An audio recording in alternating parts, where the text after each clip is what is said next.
En tant que papa, on a une mission primordiale, réparer les choses. Alors bien souvent, il va juste s'agir de remplacer des piles. Mais de temps en temps, tu vas devoir recoller des petites têtes de bonhomme, monter des meubles, arranger une chambre pour qu'elle soit la plus efficace possible, pour que ton petit enfant soit le mieux installé possible.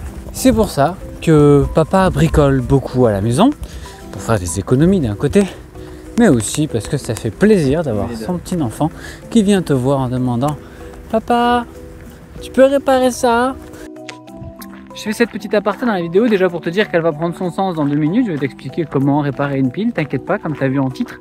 La deuxième chose, c'est je voudrais que vous me dites ce que vous pensez de l'idée de changer le nom de la chaîne et de passer de Arnaud Tuto au Papa Bricole à juste Papa Bricole.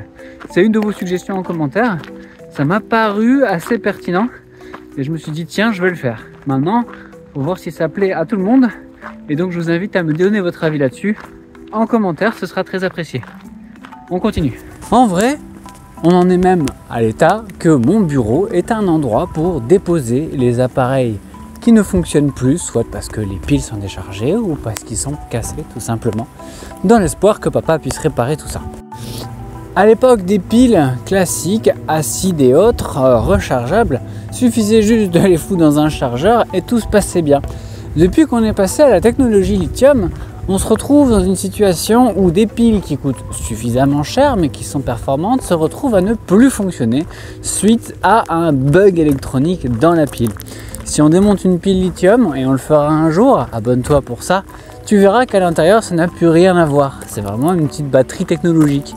Et des fois, le connecteur, même si ta pile est neuve, parce que moi mon chargeur Ricoh, il n'a pas 1 an, les piles elles sont pas non plus surchargées, elles ont au moins 100 cycles devant elles. J'ai une pile qui ne donne plus de signal, une pile lithium. On se retrouve donc dans la situation où je vais devoir trouver une solution pour réparer une pile pour pouvoir remettre des piles dans un jouet de ma fille. Nouvelle petite aparté, déjà parce que j'aime bien faire des apartés, je trouve que c'est dynamique pour la vidéo. Pour vous dire que il y a des liens d'affiliation en dessous de mes vidéos. Ces liens d'affiliation servent à financer l'évolution du projet de cette chaîne. Donc si vous avez besoin de quelque chose dont je parle en vidéo et que je le recommande en affiliation, c'est parce que j'utilise et que je l'ai testé suffisamment longtemps que pour pouvoir vous dire, vous pouvez y aller. Laissez-moi le temps de recoller la licorne sur la barrette de la petite et éventuellement de recoller certaines parties de l'Eucario qui sont tombées malheureusement. Comme ça c'est fait, ça a le temps de sécher. Retour sur cette pile qui ne veut plus fonctionner. Sur l'appareil Ricoh, elle clignote en rouge pour dire qu'il n'a pas de signal et que donc il ne sait pas faire passer le jus. L'astuce que j'ai trouvée, c'est de prendre un vieux chargeur, ancienne génération, et de forcer des piles lithium dedans. Et donc, à ce moment-là, tu la laisses se charger complètement avec ça.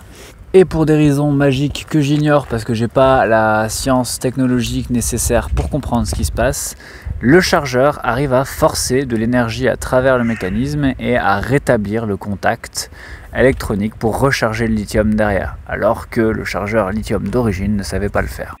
Et maintenant que je reglisse la pile d'origine du chargeur dans le chargeur, elle reprend son contact et elle reclignote en vert. Voilà, c'était gratuit. Maintenant, je vais remettre des piles dans tous les accessoires de ma fille. Je vais terminer les collages. On voit que j'ai bien réparé Blanche-Neige.